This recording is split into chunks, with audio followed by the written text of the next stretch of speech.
Hey everyone, this is Miko with the Permit Empire, and I want to thank you so much for joining into this live. Um, Even for those of you who are going to join in on the replay, thank you so much for joining in. Thank you so much for your time. I really do appreciate it. And I just wanted to make another video today. I have been trying to go through some of the questions and some of the comments that are in the chat. Now, I usually look forward to chatting and going back through, but there's quite a few of them, and I haven't been able to get to everything, right? So I said, okay, you know what would be good? Because right now I'm literally like going back through the comments. I'm responding, I'm talking. Hey, Robin, how you doing? So nice to see you in here. So I'm going through the comments and I said, you know what? Hey, Trista, how you doing? Good to see you in here. So I said, you know what? Let me go ahead and just respond to some of the questions, some of the comments that I've gotten in the chat. I wanted to at least answer 5 of the questions, and it's more of the recent ones that I've gotten. So I wanted to go ahead, get in here and answer some of them because I'm sure others may have those same questions. And hey, here we go. We'll go ahead and get the information out there. And I'll also be just responding to the people who left those comments because I'm trying to get through a lot of them. And I noticed, you know what? It wouldn't hurt if I did a quick live video so I could go ahead and talk about it. Hey, Shanta, how you doing? Good to see you in here. All right, so I just got a comment today from Maisha. And Maisha is saying, do you need to register for your own portal account with the city or county? Everything is mainly online here in Arizona. So, with that question, I want to go ahead and address that. Generally speaking, with the online portals, you can make your own, you can register yourself as the permit runner or as an agent. You can do that, right? Some building departments, some cities, some counties will allow you to set up your own account. You'll have your own account so that you can pull permits or apply for the permits through your portal, right?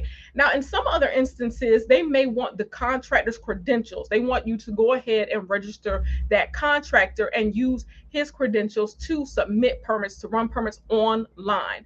But like I said, in a lot of cases, it really just depends on your building department. Today, for the most part, I've been doing a lot of online permits. I went out like one time today. I went out one time just to drop off a permit. It's really close, but it's like the weather here is so rainy and weird. I was like, I'm just gonna do this one, and everything else I'll go ahead and get my online permits going. I have my own accounts as well. For the most part, I have my own accounts.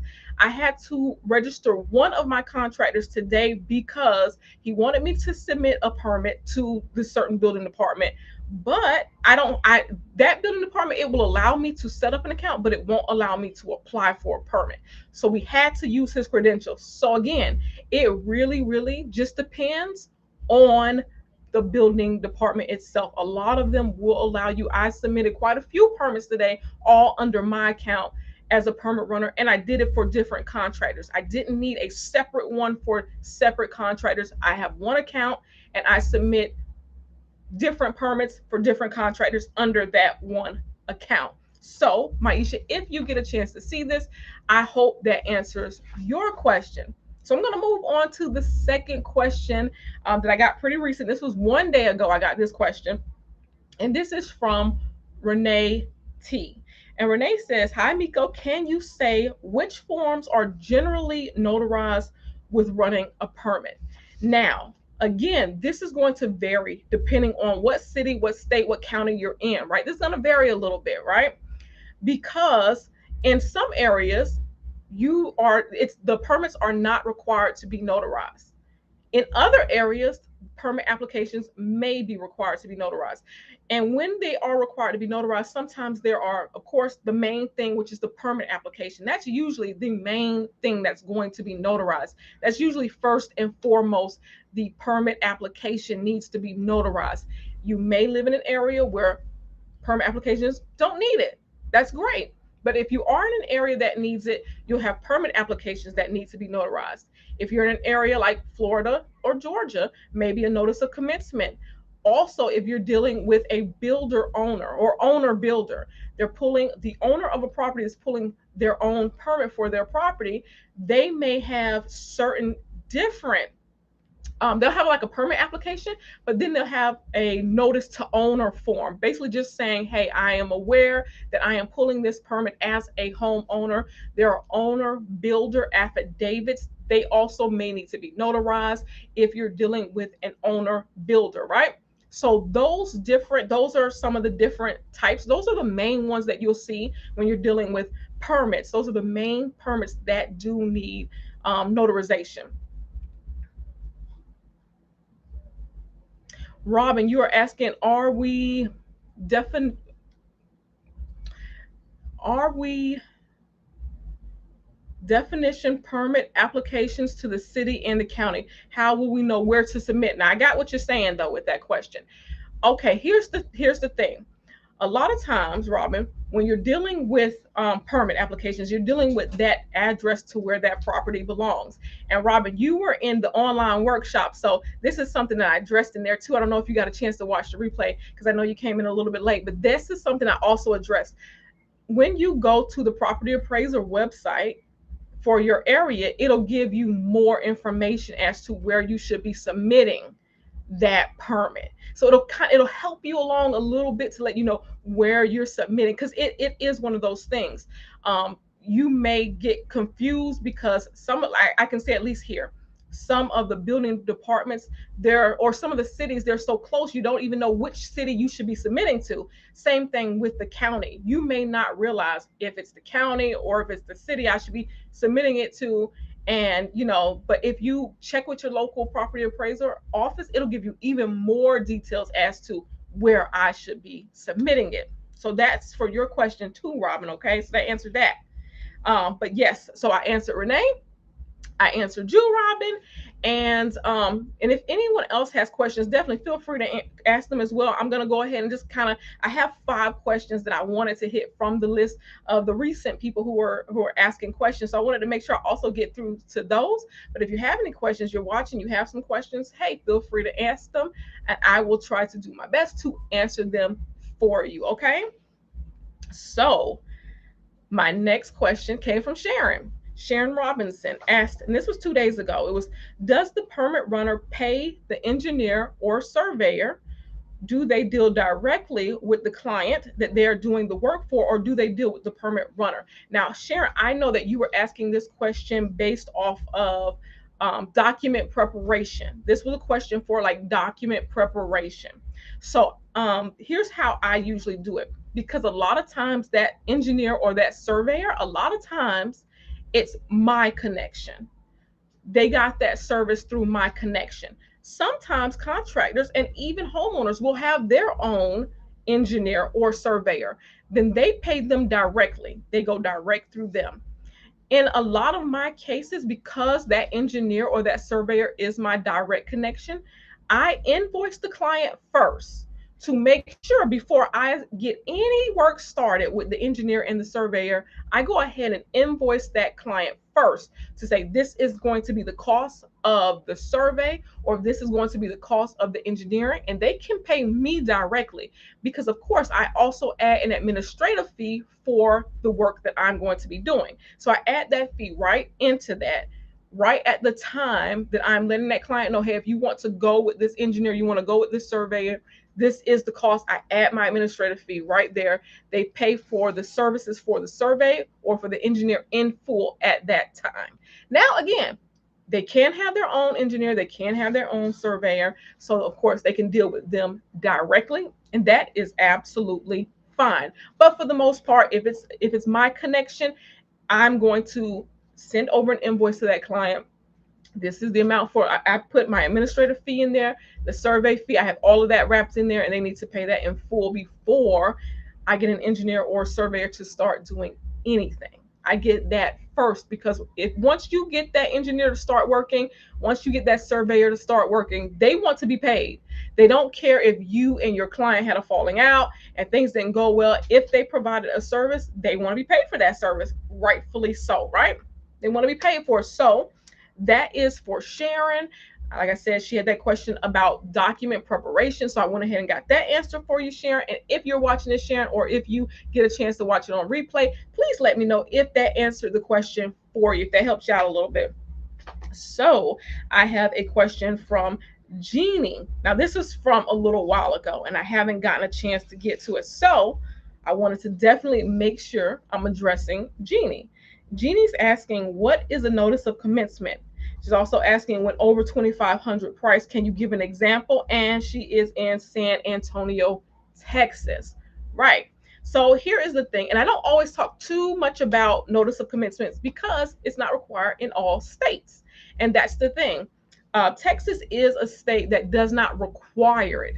It is optional. You can do it. Some people still choose to do it. Some people still choose to have it as part of their permitting package, but it is not a requirement in Texas to have a notice of commencement.